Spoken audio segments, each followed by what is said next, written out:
ഉന്നത വിജയം കരസ്ഥമാക്കിയ വിദ്യാർത്ഥികളെ ആദരിച്ച് ചുള്ളിക്കൽ നെഹ്റു സൗഹൃദ കൂട്ടായ്മ കൗൺസിലർ കവിത ഹരികുമാർ ചടങ്ങ് ഉദ്ഘാടനം ചെയ്തു. വിദ്യാർത്ഥികൾക്കുള്ള പഠനോപകരണ വിതരണവും ഇതോടനുബന്ധിച്ച് നടന്നു. ചുള്ളിക്കൽ നെഹ്റു സൗഹൃദ കൂട്ടായ്മയുടെ നേതൃത്വത്തിൽ ഉന്നത വിജയം കരസ്ഥമാക്കിയ വിദ്യാർത്ഥികളെ ആദരിക്കലും വിദ്യാർത്ഥികൾക്കുള്ള പഠനോപകരണ വിതരണവും സംഘടിപ്പിച്ചു. കൗൺസിലർ കവിത ഹരികുമാർ ഉദ്ഘാടനം ചെയ്തു. കൗൺസിലർ ബാസ്റ്റിൻ ബാബു ഉന്നത വിജയം കരസ്ഥമാക്കിയ വിദ്യാർത്ഥികൾക്ക് മൊമെന്റോ സമ്മാനിച്ചു. വളരെ കുറച്ച് ദിവസങ്ങൾ കൊണ്ടാണ് ഈ ഒരു കൂട്ടായ്മ രൂപീകരിക്കപ്പെട്ടത്. ഇത്രയും നല്ലൊരു പ്രോഗ്രാം ജനങ്ങൾക്ക് വേണ്ടി, അല്ലെങ്കിൽ നമ്മുടെ ഈ 2 ഡിവിഷനിലെ ആളുകൾക്ക് വേണ്ടി, നമ്മുടെ കുഞ്ഞുങ്ങൾക്ക് വേണ്ടി ഈ ഒരു പദ്ധതി രൂപീകരിച്ചത്.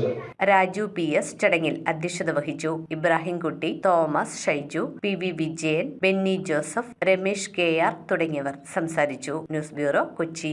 കാലത്തിന്റെ മാറ്റങ്ങളെ ഉൾക്കൊണ്ട് പുതിയ തലമുറയെ കരുത്തരാക്കുന്ന വിദ്യാഭ്യാസം, അതാണ് മൗണ്ട് കാർമൽ കോളേജ് കറുകടം നൽകുന്നത്. നോ ഡൊണേഷൻ, യൂണിവേഴ്സിറ്റി ഫീ മാത്രം. അർഹരായ വിദ്യാർത്ഥികൾക്ക് സ്കോളർഷിപ്പ്, ഹോസ്റ്റൽ സൗകര്യം ലഭ്യമാണ്. നിങ്ങളുടെ സ്വപ്നങ്ങൾക്ക് ശരിയായ ദിശ നൽകാൻ മൗണ്ട് കാർമൽ കോളേജ് കറുകടം.